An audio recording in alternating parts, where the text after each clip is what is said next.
Wabarakatuh. Baik, sudah hadir semua nih ya. Langsung saya mulai ya. Gimana? Langsung saya mulai ya. Sudah hadir semua.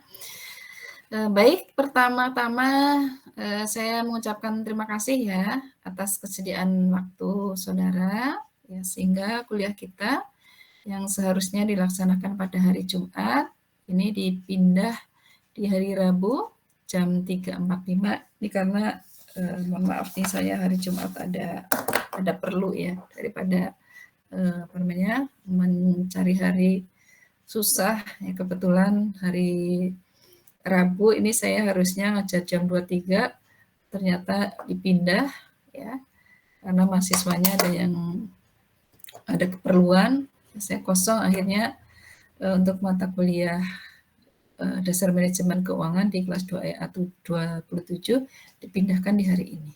Oke.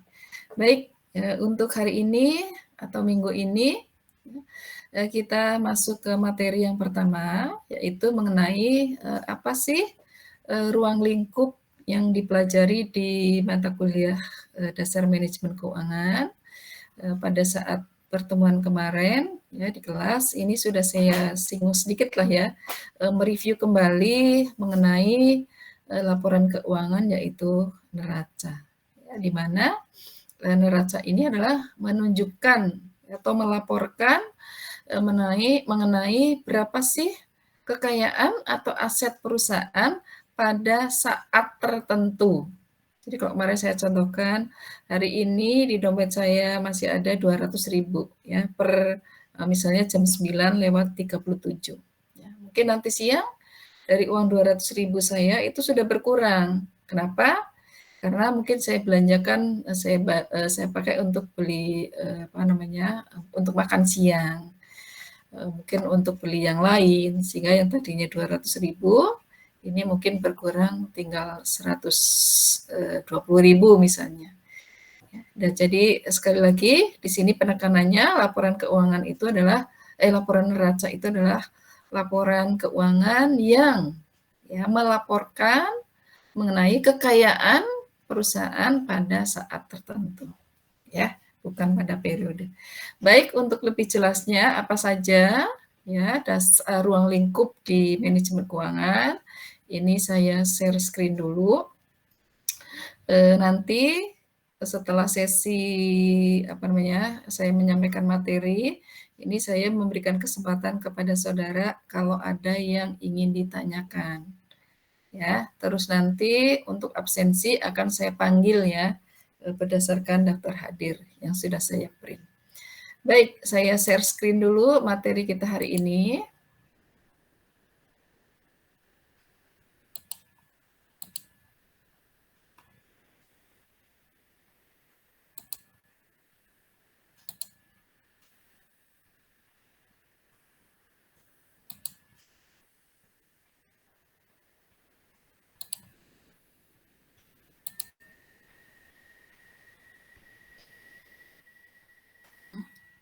Cek dulu apakah sudah tampil di layar atau di monitor saudara?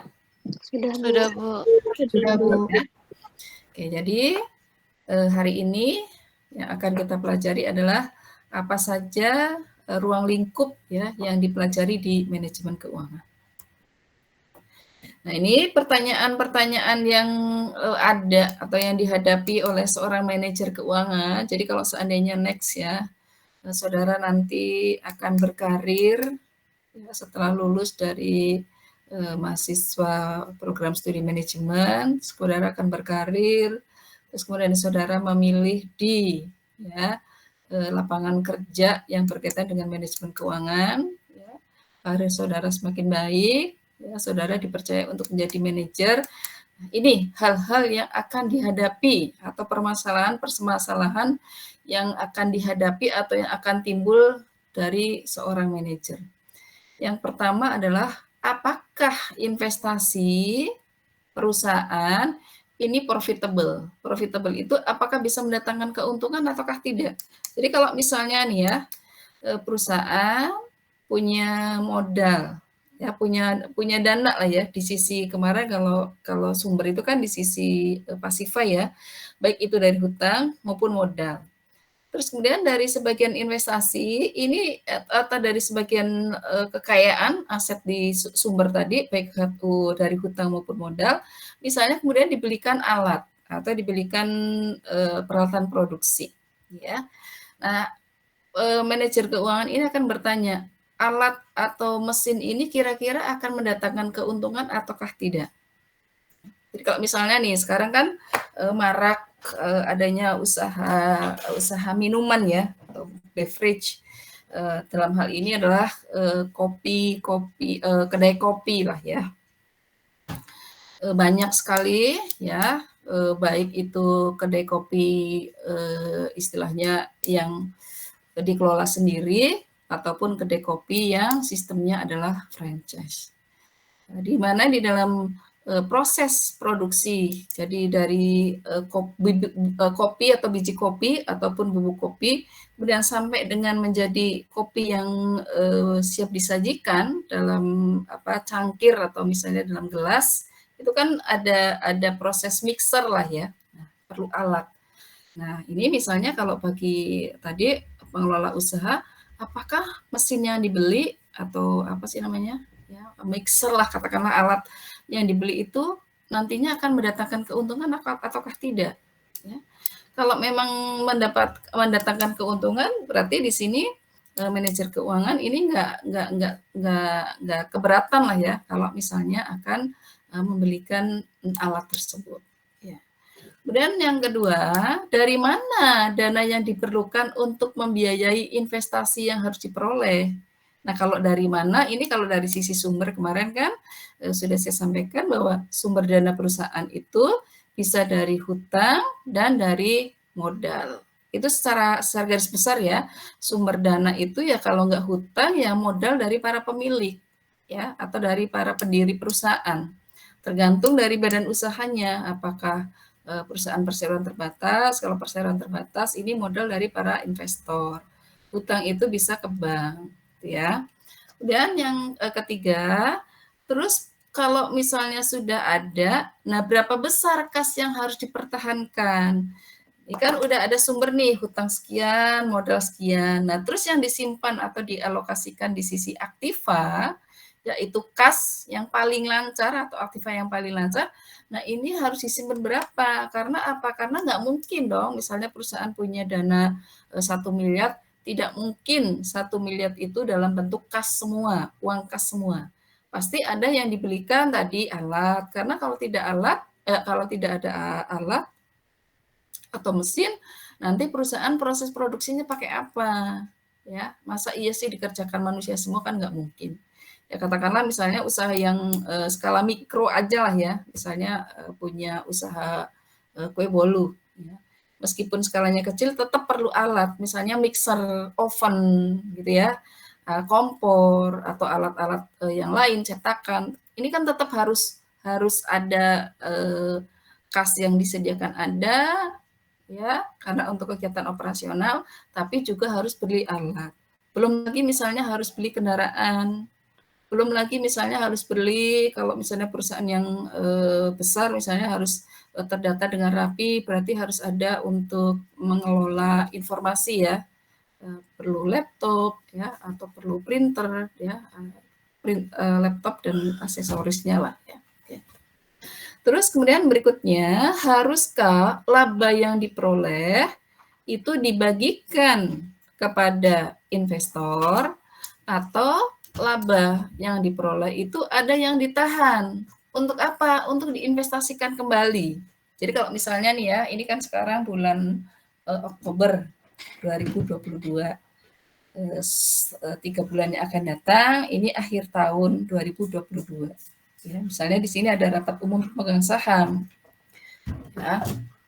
Nah, terus kemudian di dalam rapat umum pemegang saham atau para investor tadi, ini ada laporan dari manajer keuangan bahwa laba perusahaan misalnya diperoleh katakanlah 900 juta.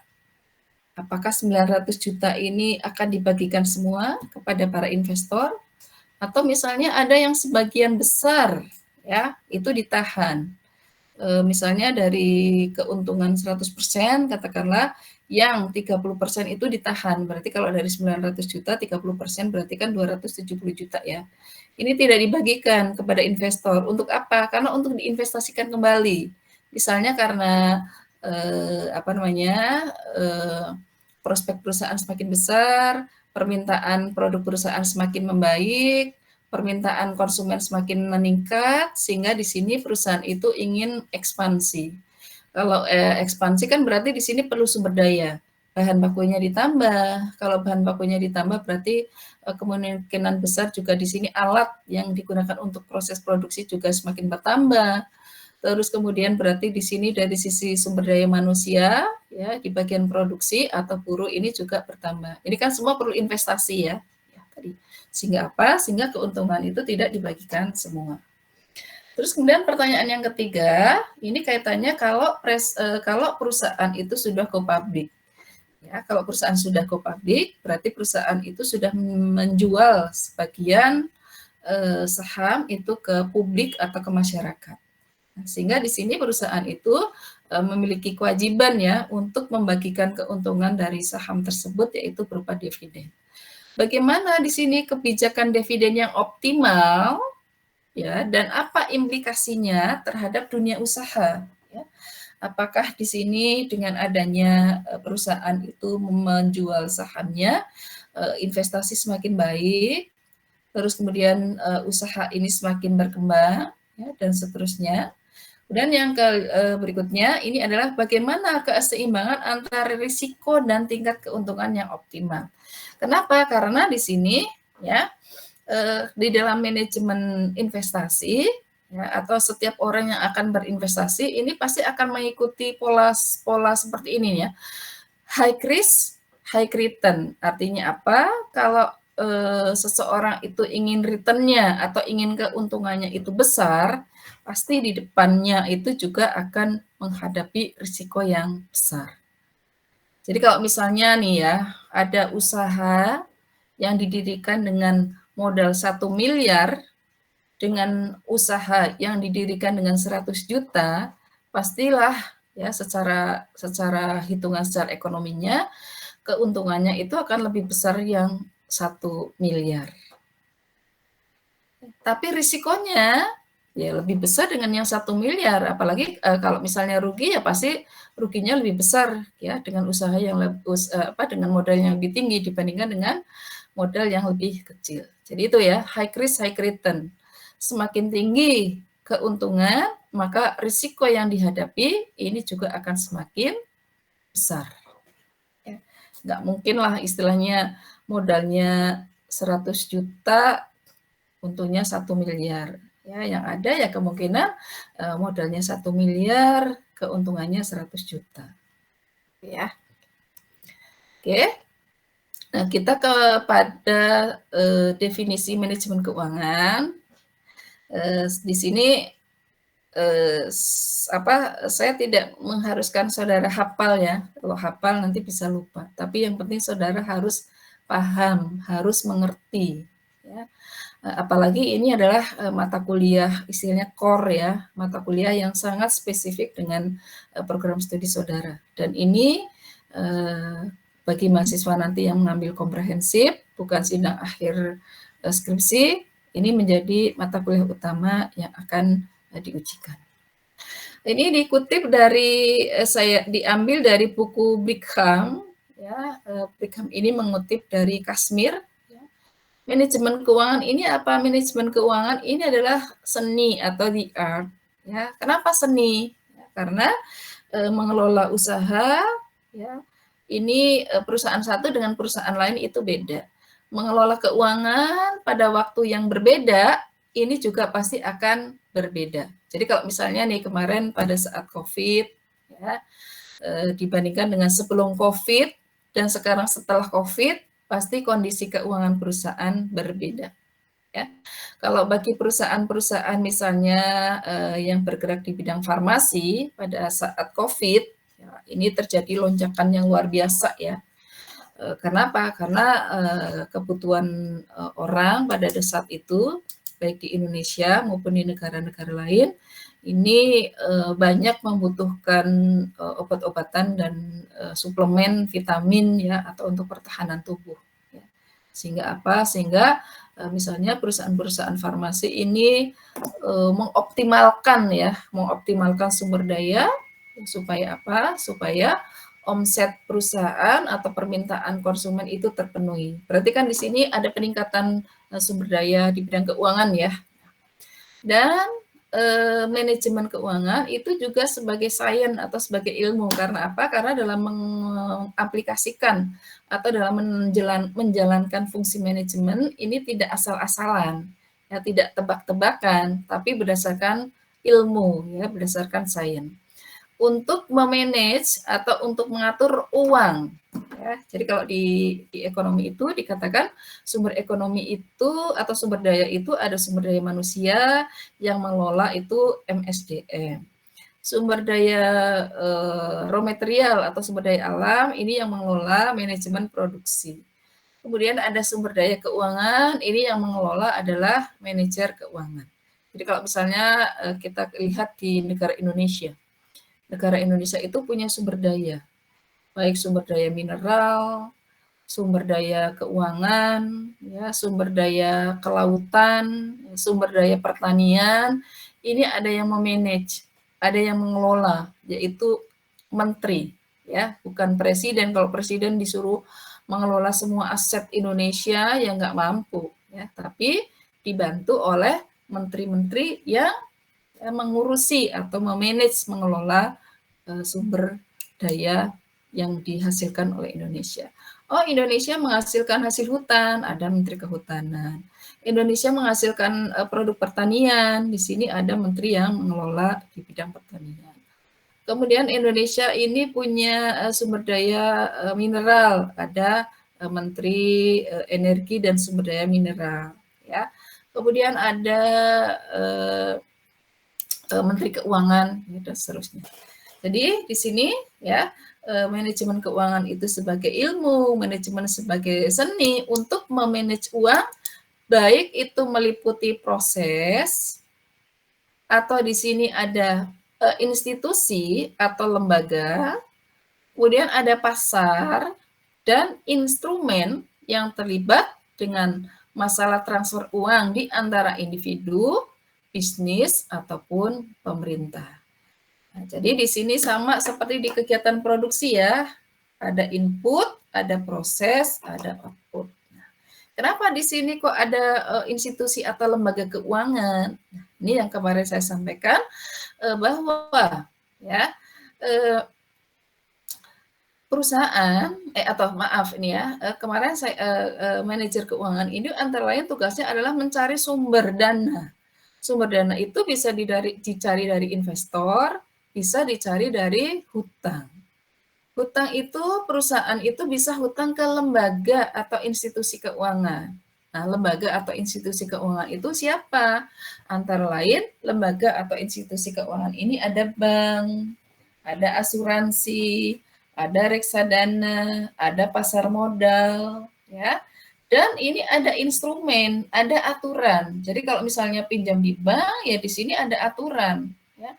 Misalnya dengan cara apa? Oh, kalau pinjam di bank itu cara membayarnya itu adalah secara cicilan per bulan.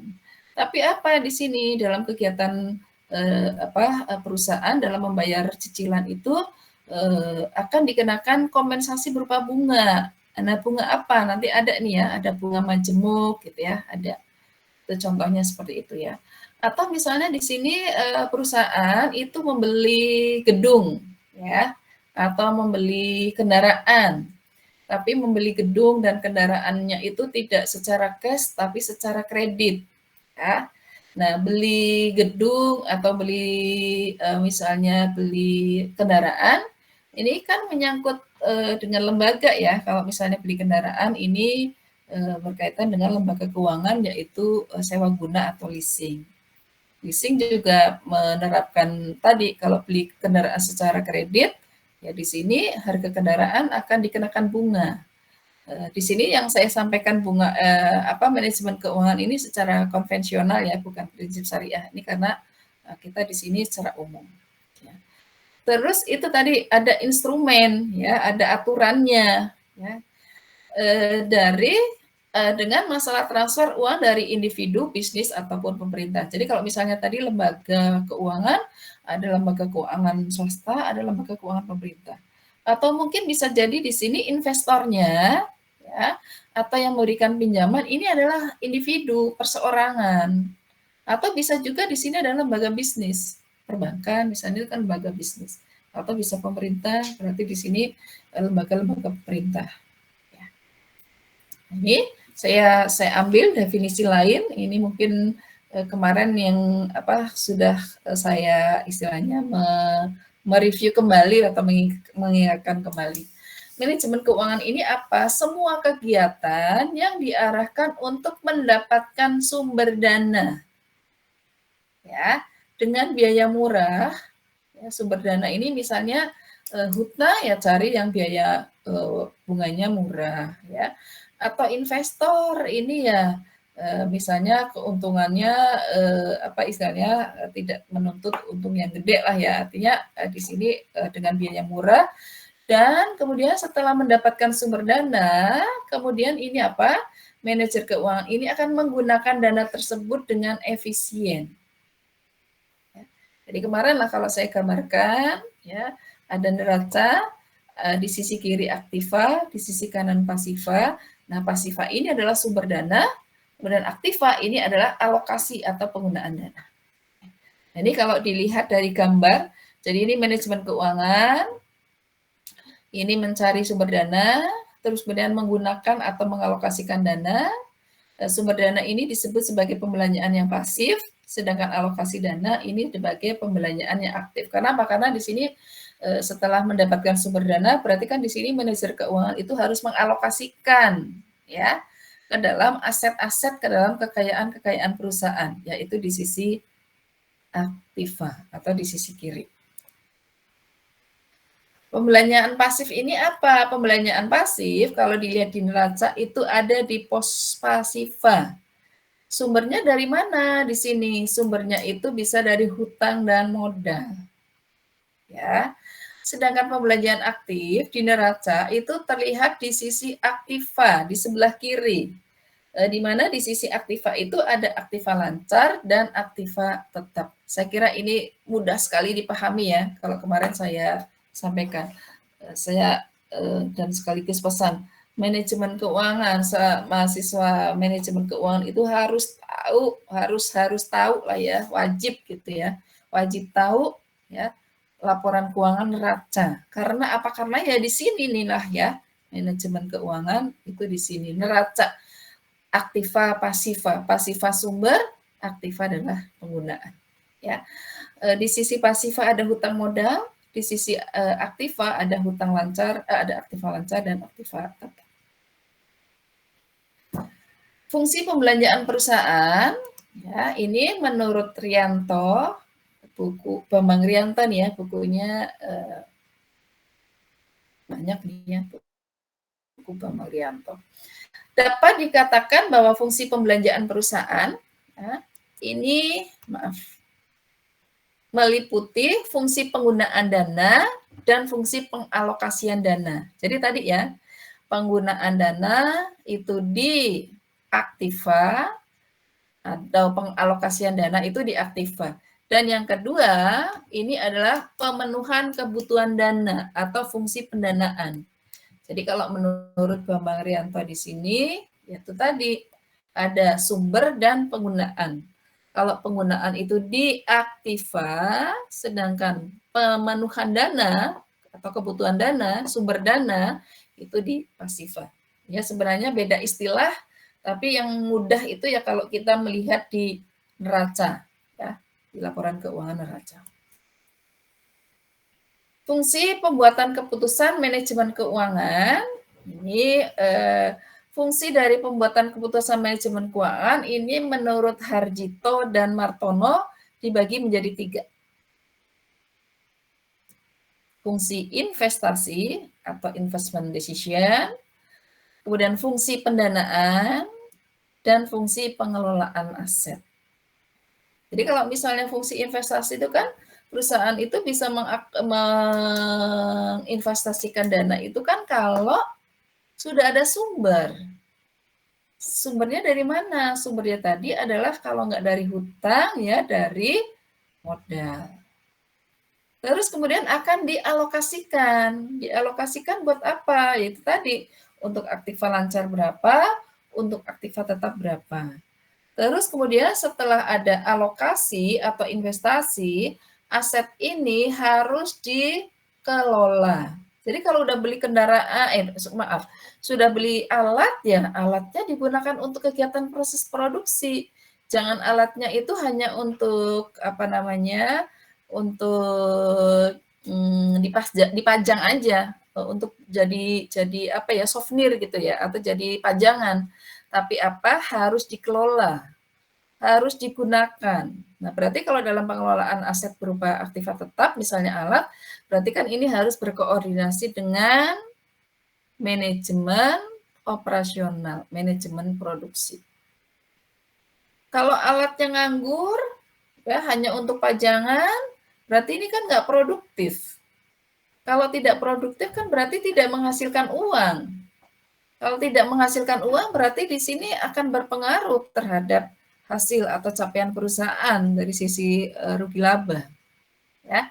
Oh, berarti kalau misalnya asetnya atau mesinnya itu tidak digunakan, berarti nggak optimal dong beli mesin. Nggak ada gunanya. Ya, mungkin sampai tahap itu ya nggak ada gunanya. Kalau belum optimal kan bisa yang tadinya misalnya 6 jam kerja, mesinnya dinaikkan menjadi 8 jam kerja. Ya, berarti itu tadi ya kalau menurut Harjito dan Martono tidak hanya sekedar sumber dan penggunaan, tapi investasi atau aset yang sudah ada itu dikelola. Atau kalau misalnya nih perusahaan yang bergerak di bidang transportasi umum, transportasi misalnya taksi lah ya, ada Bluebird misalnya. Kalau misalnya udah beli kendaraan baru, ya ternyata di sini ya banyak yang tidak beroperasi kendaraannya. Berarti kan di sini tata kelola asetnya kurang bagus. Kalau tata kelola asetnya kurang bagus, berarti aliran uang yang masuk dari kegiatan operasional ini akan sedikit. Kalau uang yang masuk semakin sedikit atau aliran kasnya semakin sedikit, kan berarti akan mempengaruhi bagaimana tingkat keuntungan perusahaan. Ya, jadi ada 3 ya. Kalau tadi 2, yang pertama sumber dan penggunaan, kalau di sini plus pengelolaan. Ini kalau mengenai keputusan investasi ya, maaf. Keputusan investasi ya, ini berkaitan dengan bagaimana keputusan alokasi dana. Dan apakah akan diinvestasikan ke dalam investasi jangka pendek ataukah investasi jangka panjang. Kalau investasi jangka pendek misalnya untuk apa? Oh, misalnya dibelikan bahan-bahan baku, persediaan. Kenapa harus diinvestasikan ke persediaan atau bahan baku? Kalau nggak punya bahan baku, kemudian di sini bagian produksi mengolah apa? Kalau bagian produksi nggak melakukan proses produksi, berarti tidak ada output yang dihasilkan. Kalau tidak ada output yang dihasilkan, berarti tidak ada output yang dijual atau yang dipasarkan. Kalau tidak ada yang dipasarkan, berarti perusahaan nggak ada pemasukan, ya, nggak ada hasil penjualan. Ya.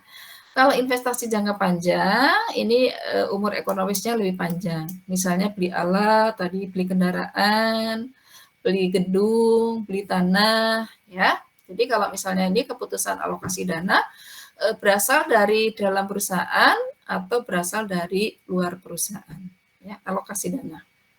Kemudian dari investasi jangka pendek, ya, ini bisa kas, persediaan, piutang, surat berharga, ya. Kemudian dari investasi jangka panjang, ini bisa dibelikan alat, peralatan produksi, gedung, tanah, ya, atau misalnya buat proses misalnya pengolahan data, misalnya yang berkaitan dengan informasi lah ya, data berarti butuh laptop dan sebagainya. Jadi itu ya keputusan investasi. Kalau berkaitan dengan keputusan pembelanjaan tadi atau alokasi dana, nah ini ada pertanyaan-pertanyaan yang timbul.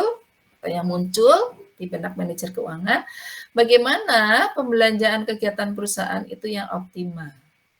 Perusahaan harus menyediakan kas, perusahaan harus punya tabungan, ya, atau misalnya perusahaan harus punya cek ya dari tabungan kemudian dalam surat dalam bentuk cek untuk pembayaran misalnya. Terus kemudian perusahaan harus membeli persediaan, ya. Terus kemudian perusahaan misalnya harus membeli alat, mungkin harus beli kendaraan, ya. Kemudian yang berikutnya, ini adalah bagaimana memperoleh kebutuhan dana untuk investasi yang efisien. Ini berarti kaitannya dengan pencarian sumber. Kemudian dari komposisi sumber dana optimal.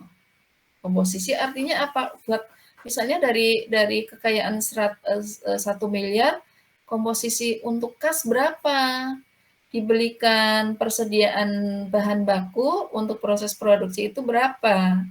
Beli laptop, ya, beli printer, beli meja, beli kursi, misalnya ya. Terus kemudian misalnya beli peralatan untuk proses produksi, kemudian beli kendaraan, ya, untuk transportasi pengiriman, misalnya pengiriman produk. Ya. Terus kemudian mungkin beli gedung sampai dengan beli tanah. Ini komposisi artinya dari dana 1 miliar itu dialokasikan untuk aset-aset tadi ya harus sama. Kalau misalnya total asetnya 1 miliar, kok belanjanya sampai 1,2 miliar, berarti ini ada pertanyaan, yang 200 juta ini dari mana? Utang atau tambahan dari para investor? Ya, berarti kan di sumbernya itu pasti harus ditambahkan dari sisi modal ataukah hutang. Apakah perusahaan sebaiknya menggunakan modal asing atau modal sendiri? Ya, modal asing itu ya modal dari para modal sendiri itu modal para investor. Kalau modal asing berarti mencari investor lain, ya. Berikutnya, apakah pengaruh keputusan pembelanjaan perusahaan terhadap nilai perusahaan? Ya. Kemudian berikutnya adalah bentuk insentif untuk meningkatkan prestasi manajemen. Intensif ini adalah reward ya. Jadi kalau misalnya ya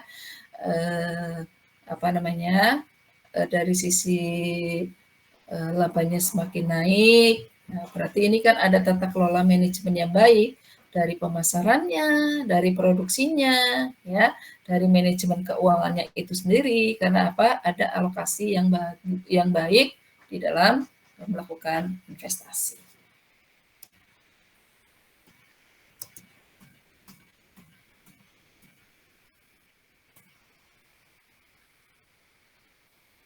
Kegiatan manajer keuangan dalam pengambilan keputusan manajemen. Nah, ini kalau saudara next ya menjadi manajer keuangan, inilah kegiatan yang akan saudara lakukan. Meskipun tadi secara umum sudah saya sampaikan.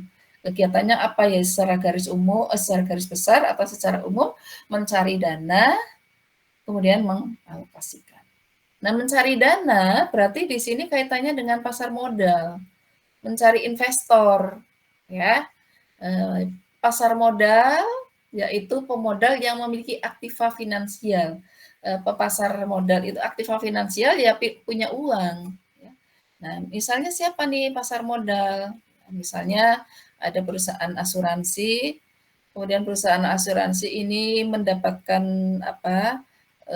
pembayaran dari mereka para pemegang polis, ya. Dana terkumpul, kemudian oleh asuransi ini akan dialokasikan misalnya untuk investasi. Jadi aliran pasar modal ini adalah merupakan peran manajer keuangan. Kaitannya apa? Kaitannya dengan berarti pencarian dana atau pencarian sumber. Kemudian setelah manajer keuangan ini memperoleh dana dari modal tadi, kemudian manajer keuangan ini akan mengalokasikan tadi ya, mengalokasikan aset ini untuk operasional perusahaan.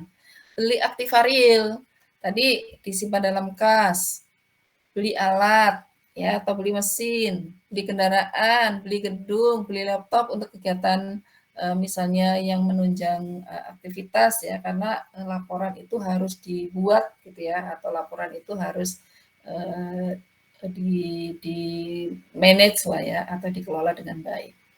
Terus kemudian dari ada timbal balik nih, ya ada feedback dari kegiatan operasional, ya. Kemudian ini akan diawasi atau tadi dikelola ya, dikelola oleh manajemen keuangan. Apakah aset-aset yang ditanamkan ini optimal ataukah tidak? Ya. Terus kemudian perputaran aktifanya ini bagus atau tidak?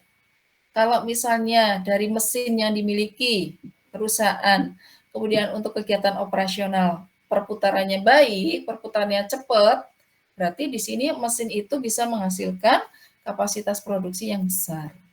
Dari kapasitas produksi yang besar, outputnya ini nanti akan dijual oleh bagian pemasaran, kemudian akan mendatangkan hasil, yaitu berupa hasil penjualan. Ya. Nah, ini akan berputar terus, ya. Karena apa? Karena tadi, ya, nggak mungkin lah manajer keuangan itu ya udah dapat dana, dialokasikan, udah tidak berhenti sampai di situ, tapi apa? Kegiatan ini akan selalu merupakan suatu proses, ya, akan merupakan suatu lingkaran nih kalau di sini, ya. 1, 2, 3, 4 A dan B ini akan muter lagi ke. Jadi kalau dananya habis, dananya kurang, manajer keuangan akan cari lagi, ya, akan dialokasikan, diawasi, ya, dan seterusnya. Itu akan bergulir terus seperti itu, ya. Oke. Ruang lingkup manajemen keuangan.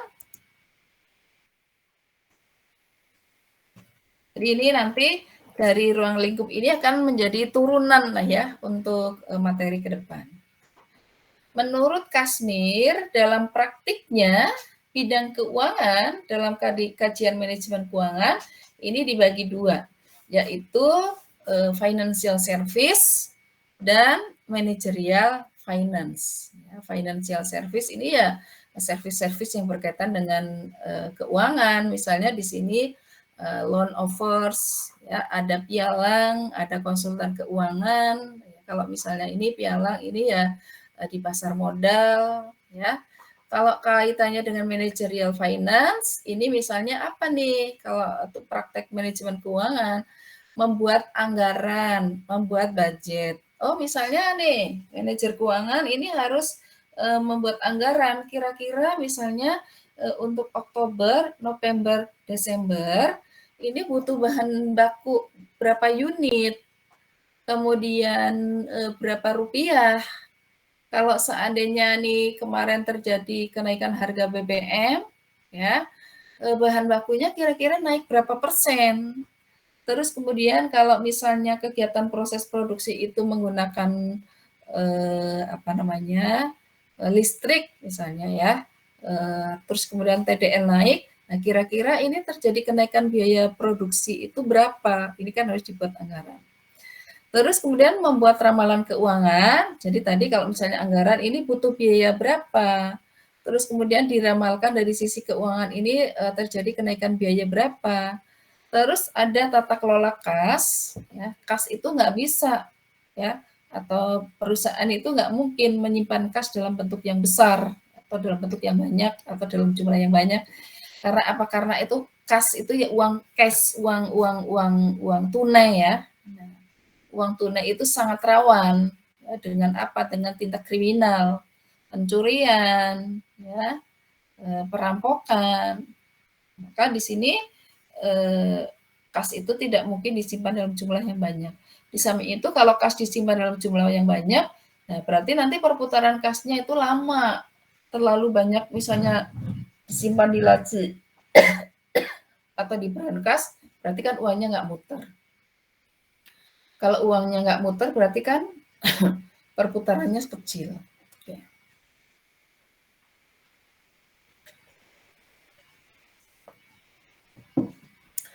Kemudian kaitannya dengan administrasi kredit. Jadi kalau misalnya di sini saudara nanti yang berkarir di perbankan ya, menjadi bankir ya, ini atau di asuransi, di bank, di sewa guna ya, ini kaitannya dengan kredit.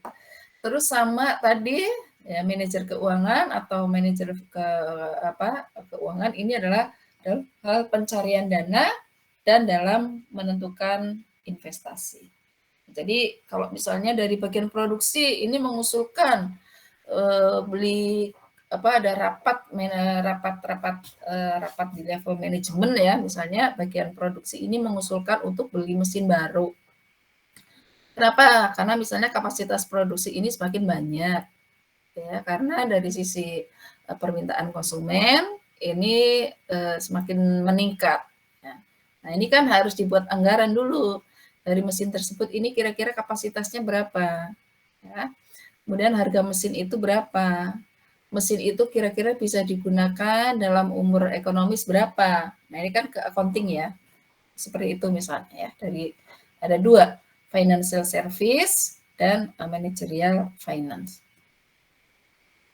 Ini kalau yang saudara ingin berkarir di bidang keuangan, karir dalam keuangan ini dapat dikelompokkan menjadi 3. Karir dalam bidang manajemen keuangan, ya, saudara misalnya di bagian keuangan ya, atau karir di bidang investasi, berarti ini misalnya saudara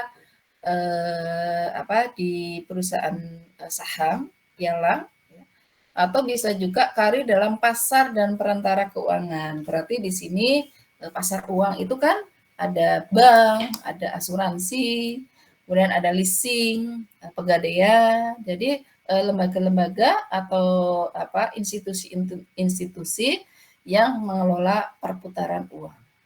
Ya, jadi ini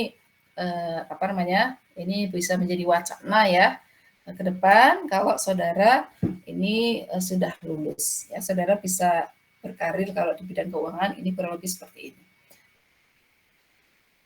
Ini sejarah saya skip ya. Saya lewati saja, nanti bisa saudara baca.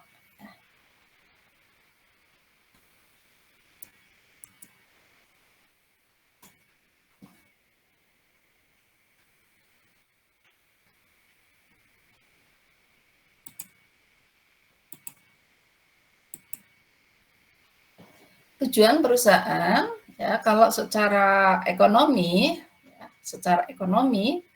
tujuan perusahaan pasti adalah untuk memperoleh keuntungan. Keuntungannya bagaimana? Keuntungan yang maksimal. Kenapa kok perusahaan ingin untung? Nah, kalau perusahaan nggak untung ya dari mana dia bisa menggaji atau membayar upah karyawan? Dari keuntungan itulah kan perusahaan itu akan bisa membayar sumber daya manusia yang ada, baik dari buruh, ya, dari karyawan, manajer maupun direktur itu kan dari hasil operasional perusahaan. Tetapi tidak hanya untuk sudah mencapai laba maksimal terus kemudian perusahaan itu nggak berlanjut, tidak. Ya. Selain perusahaan itu ingin memperoleh laba maksimal, di sini perusahaan juga pengen hidup ingin ada kelangsungan hidup. Artinya apa? Nggak ada perusahaan itu yang pengen hidupnya cuma sebentar. Saya pengen usaha cuma 3 tahun aja, nanti kalau udah 3 tahun tutup. Tidak ada. Tapi apa? Tapi tetap di sini ya, pengen untungnya banyak atau pengen untungnya maksimal, terus kemudian usahanya itu berlangsung ya, berlangsung lama dan mencapai kesejahteraan masyarakat sebagai tanggung jawab sosial perusahaan. Nah, ini kaitannya yang ketiga ini adalah dengan program CSR, Corporate Social Responsibility. Jadi perusahaan itu tidak hanya semata-mata bisa untung ya atau menghasilkan untung, tapi ingat ya kalau di dalam konsep CSR atau Corporate Social Responsibility, tujuan perusahaan itu ada 3. Profit, ada 3P ya. Profit, people, dan profit, people, dan fisik. Ya. Kalau misalnya nih perusahaan berdiri ya melakukan kegiatan operasional, tapi di sini buang limbah, baik itu limbah padat, limbah cair maupun limbah udara.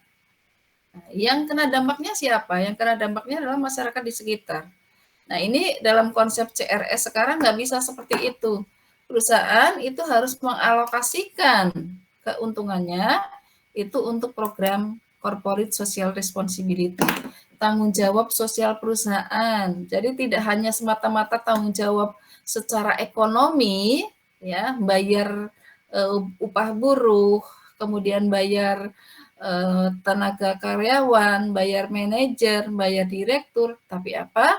Di sini ada tanggung jawab sosial perusahaan, yaitu tadi ya, lingkungan dan people. Ya, jadi ini kalau digambarkan konsep CSR, Corporate Social Responsibility, tujuan perusahaan itu merupakan segitiga sama sisi, harus balance, harus seimbang. Profit iya, karena nggak mungkin perusahaan yang berdiri tanpa profit. People iya, ya people itu baik untuk kesejahteraan masyarakat maupun kesejahteraan karyawan. Tapi juga harus peduli terhadap fisik, karena apa? Karena ada dampak kerusakan lingkungan dengan adanya kegiatan perusahaan. Ya, jadi itu ya. Oke, berikutnya, ini adalah kalau kita lihat dari struktur organisasi di perusahaan. Ini kemarin sudah saya pernah singgung sedikit bahwa manajemen itu meliputi ada manajemen produksi.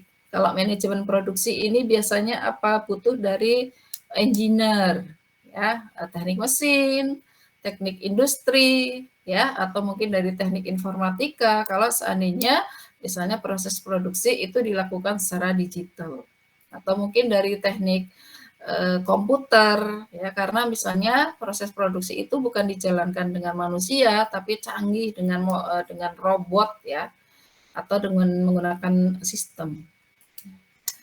Terus kemudian ada direktur manajemen pemasaran, ya, ini juga bisa dari latar belakang manajemen, ya.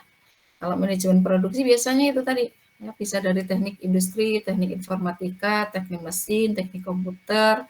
Kemudian di sini ada direktur keuangan dan ada direktur MSDM. Kalau MSDM ini biasanya dari latar belakang psikologi misalnya, ya. Direktur keuangan ini terdiri dari dua, ada bendahara dan ada administrasi dan pembukuan. Sebagai apa? Sebagai controller, sebagai pengawas. Apakah di sini investasinya itu sudah optimal ataukah belum? Apakah terjadi misalnya penyelewengan kas, apakah tidak? Ya, yang menyeleweng kas biasanya siapa? Kalau dari struktur ini berarti kalau yang paling dicurigai kalau terjadi penyelewengan kas berarti kan bendahara, ya. Misalnya. Fungsi manajemen dalam organisasi, ya.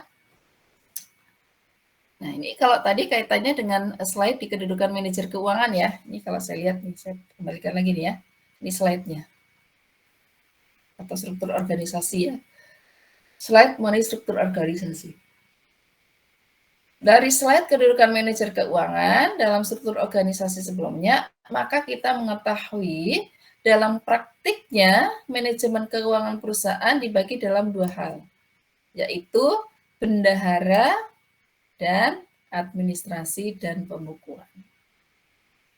Baik bendahara maupun administrasi dan accounting harus bertanggung jawab terhadap direktur keuangan. Ini tadi kalau dari strukturnya, ya.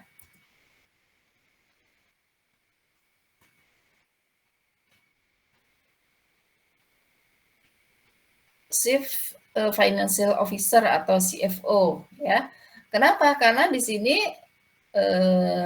direktur keuangan itu adalah sebagai pemimpin tertinggi di Departemen Keuangan. Jadi kenapa kalau misalnya kita lihat di sini, ya, kok harus dipisah antara orang yang ngeluarin duit dengan orang yang melakukan pembukuan.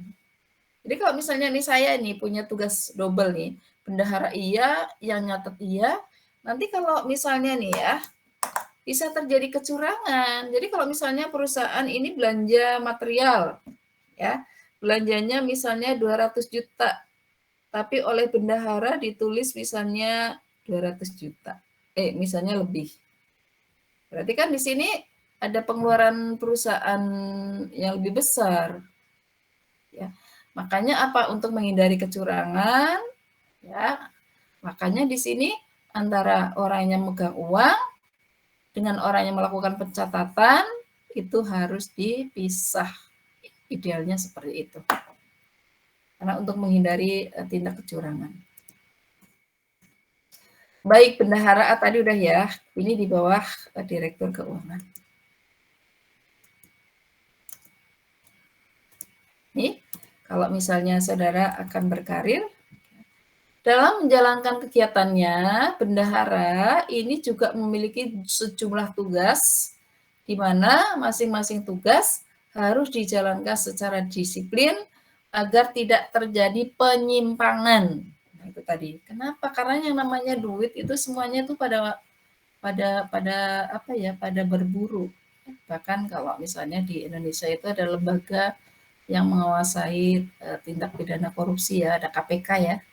Nah, itu kan tujuannya apa? Supaya ya tidak terjadi penyimpangan meskipun praktiknya ya anggota DPR, menteri ya di lembaga eksekutif dan lembaga legislatif ini banyak yang melakukan tindak penyimpangan ya pada saat mereka bertugas ya ini melakukan penyimpangan dalam bentuk korupsi gitu ya. Tugas bendahara ini antara apa? Penerimaan dana ya. Terus kemudian penyimpanan dana. Harus melaporkan laporan kas. Oh, kalau misalnya kemarin hari Senin dikasih dana cash, uang cash 50 juta. Nah, terus kemudian ini pencatatannya gimana nih pencatatan penggunaan kas? Nanti pada saat misalnya diminta oleh direktur, nah ini laporan kasnya ini benar nggak? Ya, atau ada dimanipulasi, atau ada penyimpangan. Terus kemudian pengelompokan kredit, ya, ini biasanya pengelompokan kredit misalnya dari kredit yang besar atau yang kecil, dari sisi nominal, dari sisi jumlah. Pembagian dividen atau pembagian dari keuntungan saham, kemudian menjalin hubungan baik dengan berbagai pihak, manajer produksi, manajer pemasaran, cost accounting, SDM, mengelola asuransi. Misalnya di sini perusahaan itu punya mesin, perusahaan punya gedung, ya. Kemudian asetnya ini diasuransikan, ya. Terus kemudian mengelola dana pensiun, tapi tidak semuanya lah ya, tidak semuanya itu harus dikerjakan. Nah, pastinya kan di sini tergantung dari badan usaha perusahaan tersebut, ya. Kemudian apakah sudah go public atau belum, ya. Terus kemudian usaha yang ini bergerak di bidang apa.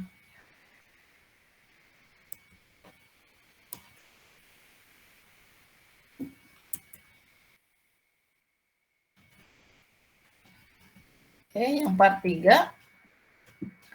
Administrasi dan accounting. Oh, ini kalau tadi kan kalau yang sebelumnya itu kan bendahara ya. Nah, bendahara. Nah, ini tugas dari administrasi dan accounting.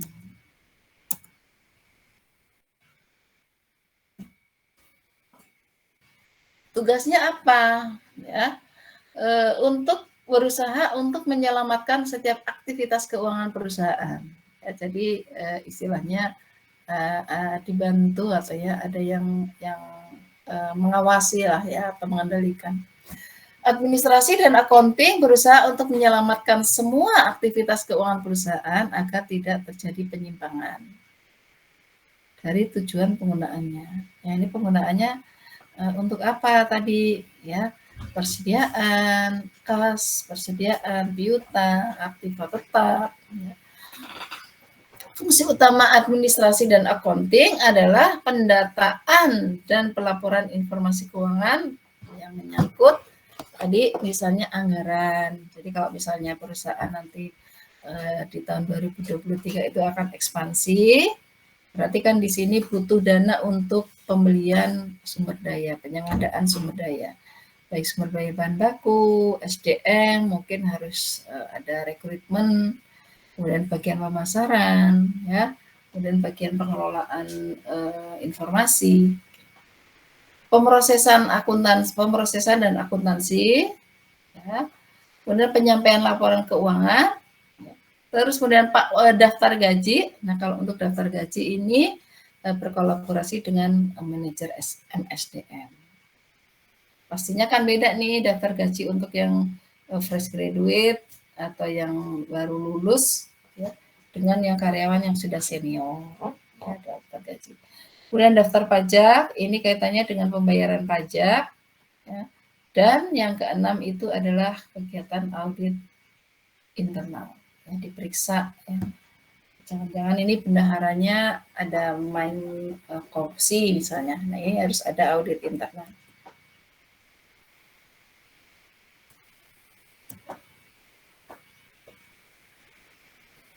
Ini perkembangan teori keuangan, ya, kaitannya dengan zaman itu kan semakin berkembang lah, ya. Perkembangan teori keuangan ini lahir tahun 70-an sampai dengan abad 21, ya, sekarang yang begitu cepat, ya. Jadi kalau misalnya saudara mau pinjam uang, ini nggak harus di lembaga keuangan pemerintah, misalnya Pegadaian, BNI, Mandiri gitu, ya. Tapi sudah bisa dikelola gitu, ya. Perkembangan tersebut umumnya merupakan penyempurnaan dan pendalaman serta perluasan analisis dan teori. Nah, ini dibagi menjadi apa itu, ya, F sampai H. Pertama adalah teori pasar modal yang efisien. Nah, ini kaitannya dengan pasar modal, ya, teori investasi. Kemudian teori struktur modal, ya. Terus kemudian teori mengenai dividen, yaitu pembagian keuntungan perusahaan dari hasil investasi.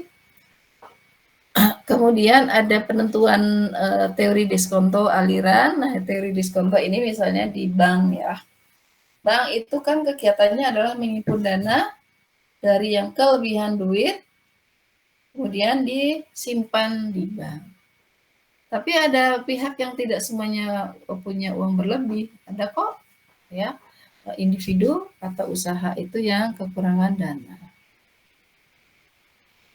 Sehingga apa? Sehingga di sini kalau perusahaan itu kekurangan dana, dia akan menjual sahamnya keluar.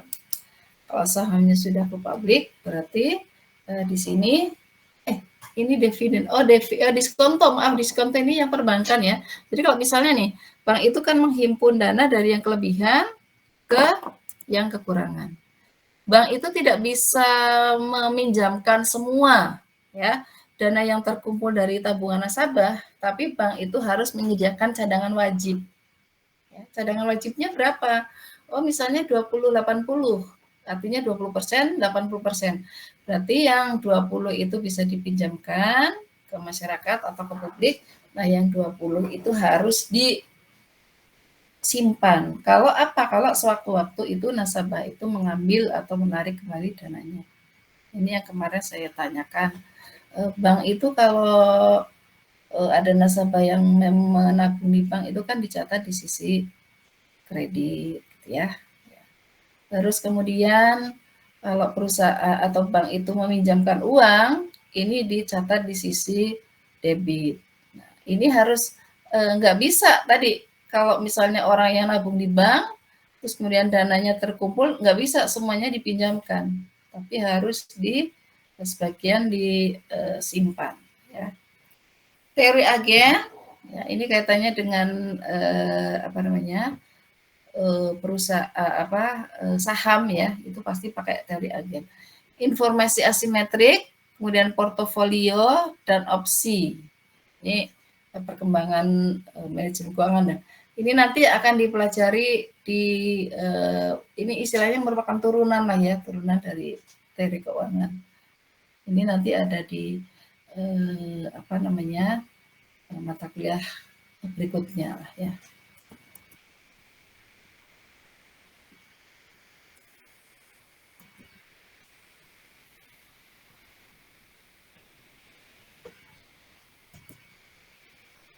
Untuk mencapai kondisi yang efisien dan informatif, ya, ada syarat yang diperlukan, yaitu informasi harus dapat diperoleh tanpa biaya.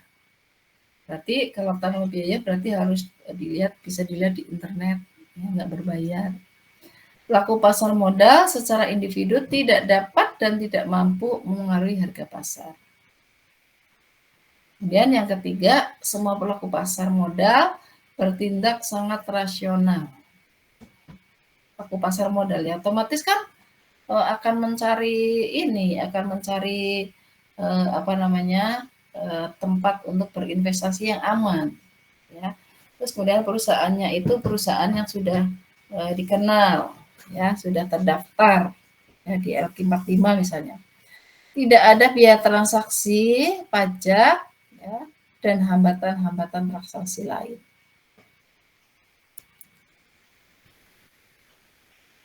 Ini nanti silahkan dibaca sendiri. Materi diskonto tadi ya, atau perusahaan bank itu tidak bisa meminjamkan semua dana yang diterima, tapi sebagian besar akan disimpan, ya, atau akan ini.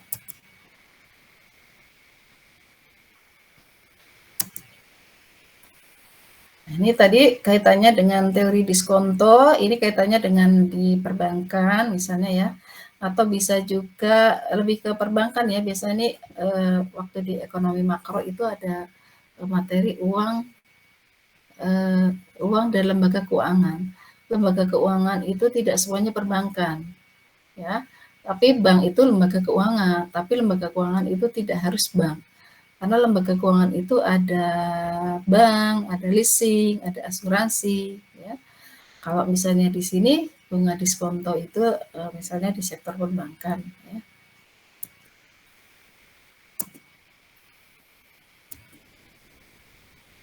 Teori agen, ini biasanya teori agen itu digunakan kalau kaitannya dengan saham, ya. Agent teori ya. 4 tipe permasalahan keagenan.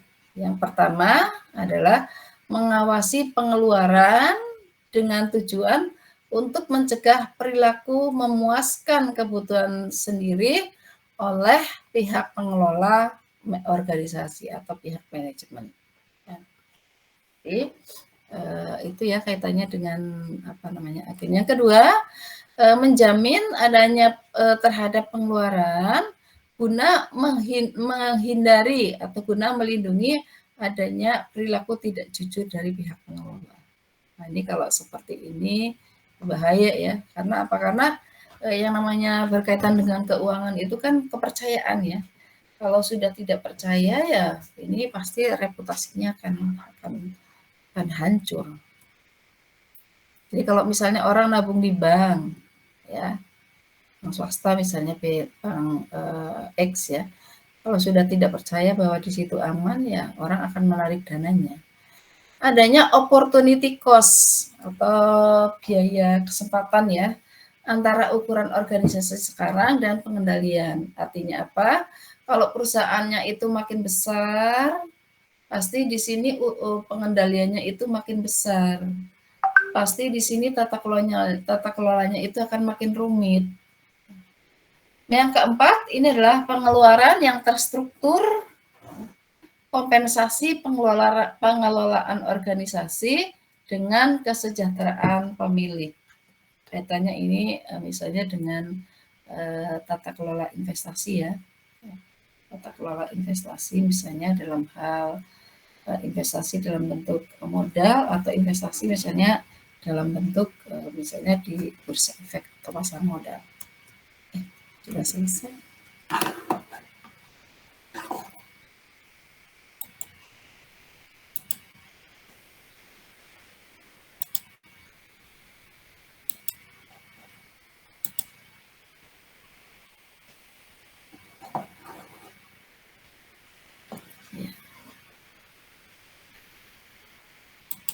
Ya, silakan kalau ada yang ingin ditanyakan sambil menunggu. Ini saya akan panggil satu persatu. Mahasiswa 2 EA 27. Aditya Nur Anggraini hadir. Hadir, Bu. Hadir, Bu. Andita Puji Lestari, Hadir, Bu. Ani Susela, Hadir, Bu.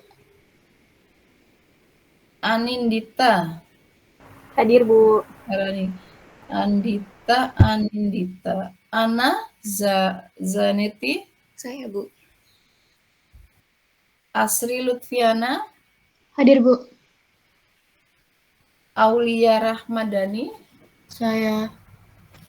Berlian, Hadir, Bu. Daniel Budi Pratama, Ada, Bu. Devina Putri, Hadir, Bu. Dewi Retno Faradita, Hadir, Bu. Dinda Putri Salsabila, Hadir, Bu. Fairus Bahrani, Hadir, Bu. Fairus Fatia, Hadir, Bu. Fauziah, Hadir, Bu. Faiza Maharani, Hadir, Bu. Fisana Hamdani Wijaya, Hadir, Bu. Gina Nafila Windari. Oh, ini tidak. Inka Priscilia, Cianti Hangga Syahna, Hadir, Bu. Cianti Hangga Syahna, Rahmat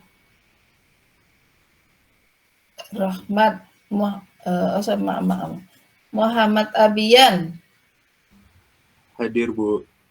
Muhammad Hadir, Bu. Mutiara Adha, Hadir, Bu. Nadia Puspita, Saya, Bu.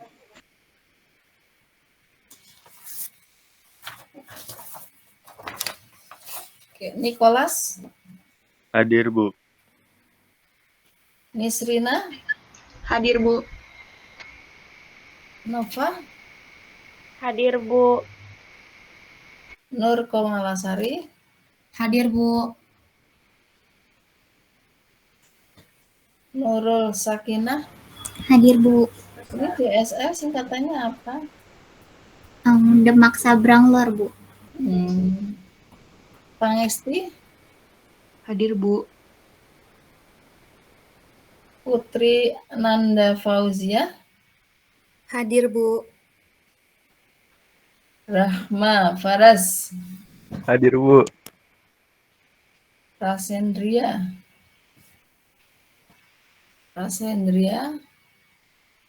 ada Regina Nurfitriah, Hadir, Bu. Regita, Hadir, Bu. Salma, Hadir, Bu.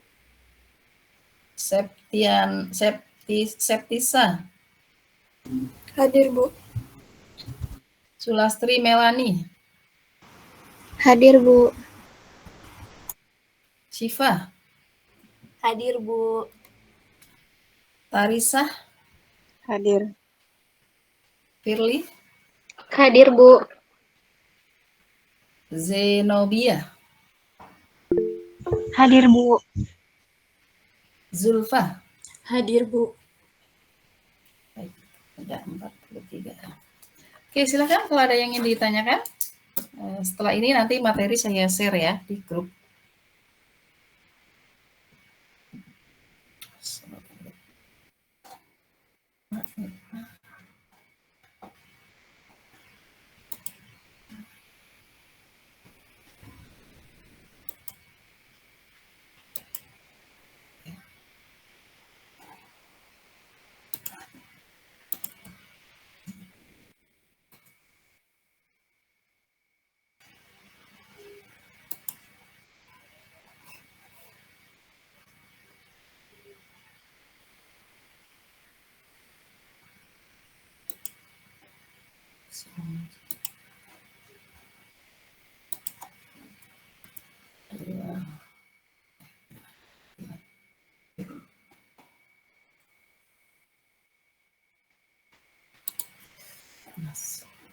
Ya, silakan kalau ada yang ingin ditanyakan.